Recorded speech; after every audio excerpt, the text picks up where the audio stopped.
자, 원천징수 이제 조세특례제한법을 봅니다. 34페이지 24번 벤처기업 투자라면 소득 공제해주는 기간이 연장됐고요. 25번 벤처기업만 이 혜택이 있습니다. 벤처기업은 스탁옵션이 행사를 하게 되면 5천만 원이 비과세인데 2억으로 올렸어요. 연회. 엄청난 거고요. 누적으로는 5억 원에 저는 그래서 벤처기업이 스탁옵션을 또 뭐 부여하지 않으면 납득이 안 가요. 이건 너무너무 거대한 혜택에서 일반 기업은 안 됩니다. 벤처기업이 스탁옵션을 줘서 행사라면 1년에 행사이익이 2억 원이 비과세되고 한 회사라면 합산해서는 5억 원까지 비과세돼요. 정말 어마어마한 혜택이 이번에 확대됐습니다. 그래서 벤처기업들이 우수한 인력을 확보하는데 굉장히 많은 도움이 될 거라고 봐집니다. 벤처기업만 됩니다. 26번은 굳이 안 보셔도 돼요. 그건 잘 안 보셔도 돼요. 괜찮습니다. 그다음에가 26번은 뭐 안중에서 넘기는 게 아니라 여러분 이 스탁 옵션을 행사를 해가지고 받는 게 근로소득이죠. 근데 요 놈을 벤처기업은요, 그죠? 이거를 나중에 주식을 팔 때 양도소득으로 과세가 되는 이것도 어마어마한 혜택이 있어요. 여러분 헷갈리시면 안 돼요. 좀 전에 스탁 옵션을 행사할 때 빨리요. 벤처라면 이 회사가 벤처라면 그죠? 1년에 얼마는요? 이제 2억 원까지 1년에 2억 원까지 비과세잖아. 그죠? 그러면 행사 이익이 4억이다. 그러면 2억이 비과세면 2억 나머지 2억을 과세하는데 이 2억도 우리가 여러분이 원하시면 나중에 주식을 팔 때 양도소득으로 과세할 수 있단 말이에요. 그러니까 벤처기업만 가능하다라는 거와 비과세 2억 원을 뺀 돈도 요 놈도 우리가 신청을 하면 양도로 과세하실 수가 있으니 이런 혜택이 벤처한테 있습니다. 27번 외국인 기술자가 들어오면 그죠? 50%씩 감면해 주는 제도를 여러분 10년으로 그러니까 우리나라에 그냥 기술자가 오시면 연말정산하시면 10년간이 감면되는데 특례 규정을 보셔야 돼요. 올해 1월 1일 당시 우리나라에 근로를 제공한 날부터 5년이 지나지 않았으면 이분들은 그죠? 그러니까 1월 1일부로 입사해서 5년이 안 지나면 입사일로부터 어쨌든 10년까지 갑니까? 올해 1월 1일 이후 입사한 외국인 기술자부터 10년이 아니에요. 1월 1일 현재 옛날부터 있었는데 5년이 안 지난 분은 원 입사일로부터 10년까지 50% 감면이 되고요. 28번 굉장히 많이 묻습니다. 굉장히 묻습니다. 요게 외국인 기술자들은요. 기술자랜다. 외국인 근로자는 연말정산을 안 하고 근로소득의 19%를 때리는데 이게 원래 5년간만 였었는데 20년으로 바뀌었어요. 20년으로 해서 특례 규정인데 굉장히 많이 이미 유권 해석이 나왔는데 보세요.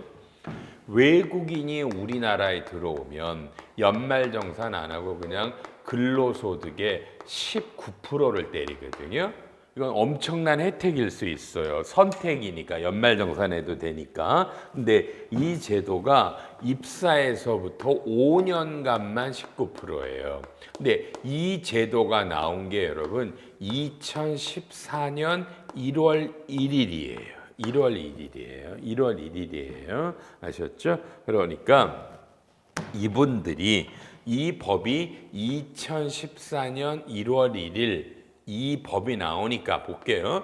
1월 1일 이후에 한국에 들어온 분은 자 특례 규정을 보면 올해 1월 1일 현재 20년이 지나지 않았으면, 그러니까 이분들은요, 그죠? 이 이후에 들어온 분들은 그냥 이날부터 앞으로도 20년간 요 19%를 적용받으실 수 있는 거예요. 19%를요.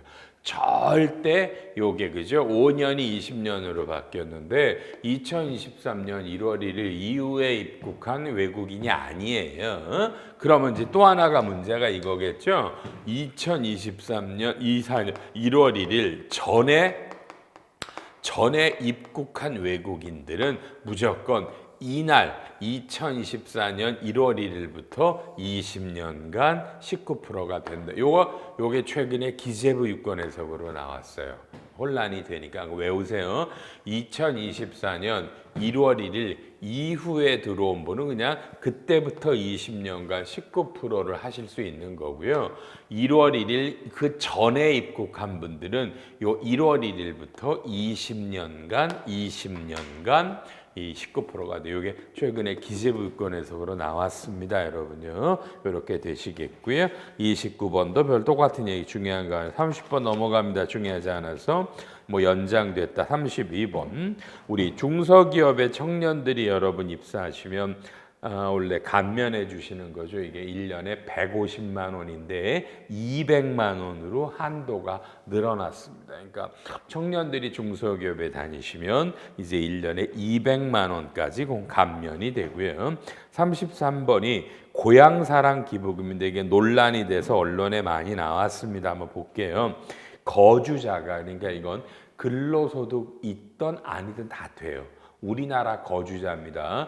근로소득자든 일반 개인 사업자든 간에 고향사랑 기부금에 관한 법률에 따라 지방자치단체 기부하면, 그러니까 서울이 아니라 지방자치단체 기부를 하면 1년에 한도가 500만 원이에요. 500만 원까지는 10만 원까지는 110분의 10 넘어가는 거에서 500까지는 15%를 세액공제해 주는 제도가 여러분 이건 올해부터 시행합니다. 그러니까 법은 2021년 연말에 만들었는데 시행을 올해 2023년부터 합니다. 고향사랑 기부금입니다. 500까지입니다. 10만 원은 1.1분의 1이고 10에서 500까지는 15% 세액공제를 해줍니다. 근로소득자도 되고 아닌 사람도 다 돼요.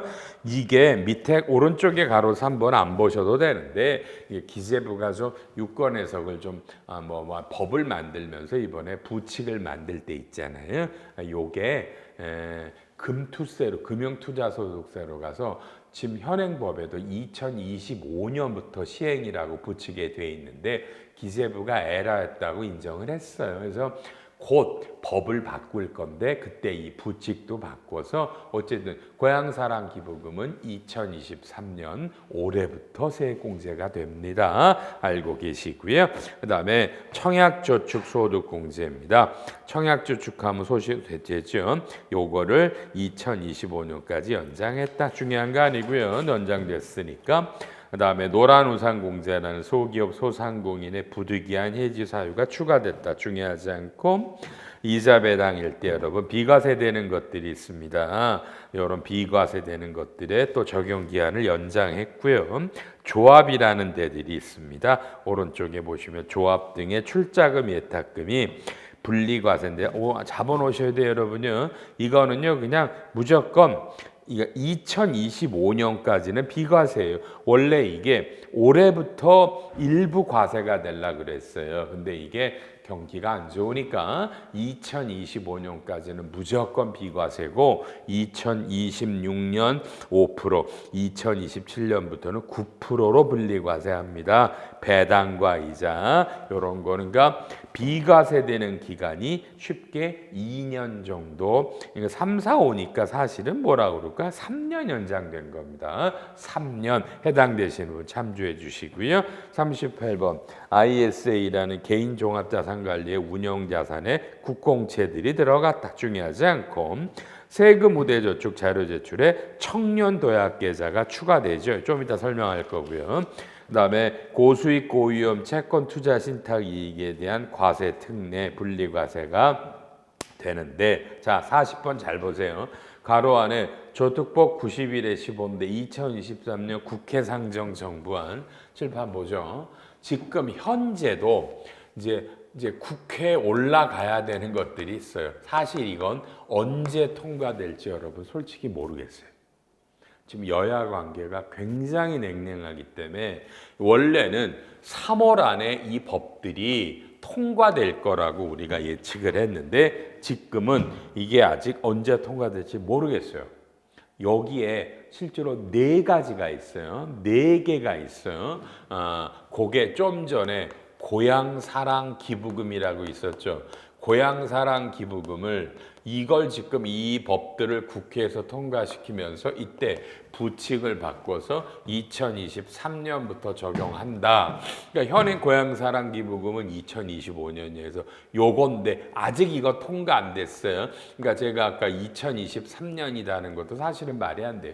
통과 안 된 거라. 지금 현행 법대로 가면 2025년부터 세액공제가 되는데 통과될 거라고 본단 말이죠. 그 다음에 지금 여기에 또 하나가 여기 나오죠.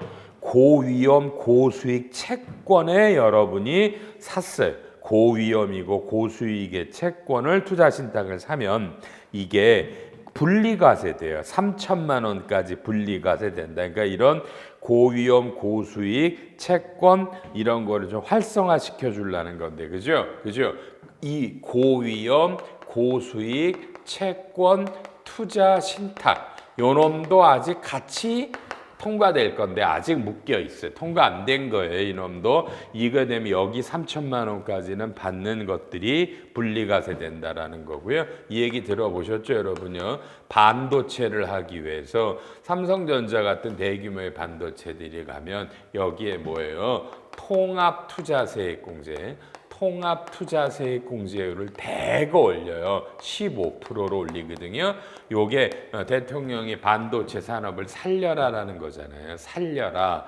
요 놈도 아직 통과 안 됐기 때문에 제가 이 강의를 녹화하면서 언제 통과될지를 말씀드릴 수가 없어요. 지금 여야 관계가 되니까. 그다음에 또 하나가 뒤에 나오지만 연말정산할 때 신용카드를 쓸 때 그죠 여러분요 교통비 그죠 교통비를 신용카드를 썼을 때 원래 이게 40%거든요. 근데 이게 역시 작년처럼 올해 1월 1일부터 6월까지 이런 교통비를 신용카드로 쓴 거는 작년에도 하반기 이게 80%였죠. 올해도 요 놈을 상반기 걸 80% 하겠다. 요 4가지가 지금 국회 상정안이에요. 요 4가지가. 근데 아직 실제로 상정 자체가 안 됐다니까요. 언제 통과될지를 모르겠어요. 지금 상황으로는 어쩌면 통과 안 될지도 모르죠.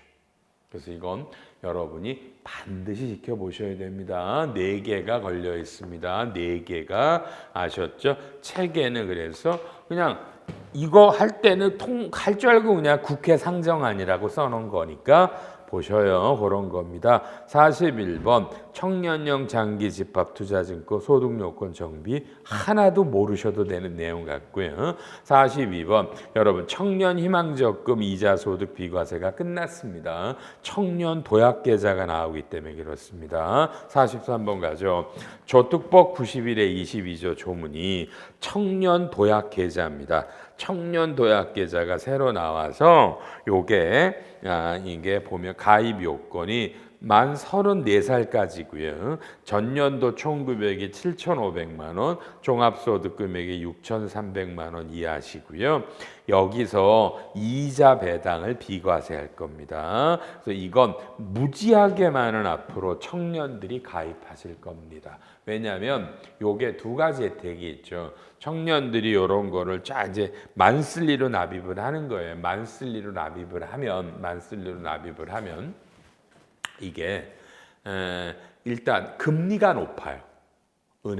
은행에서 역마진으로 준다는 거죠. 정부의 정책이라 이자 금리가 높고요. 정부가 일부분을 보조해 주는데 야 요건 처음 안보다 상당히 깎였어요. 상당히 깎였어요. 한 달에 1, 2만 원밖에 보조를 안 해준다 그랬네. 이게 원래 대통령 공약사항이었어요. 선거할 때. 그래서 청년도약계좌가 나오지만 원안보다는 많이 후퇴했습니다. 그래도 우리나라 모든 청년들은 가입하셔야 됩니다. 이게 5년에 5천만 원을 만드는 겁니다. 5년에 5천만 원. 그래서 넘기시면 연에 840이죠. 그러니까 이게 한 달에 본인이 700을 내라, 70을 내라는 겁니다. 그럼 1년에 840이 나가죠. 840에 뭐 그냥 얼마야? 5년 해봐요. 5년 해봐야 얼마야? 5, 4, 20, 5, 8, 뭐 402, 4, 뭐 되는데 하여튼 몇백만 원이 금리를 높이고 정부가 한 달에 몇만 원씩 지원을 해서 그죠?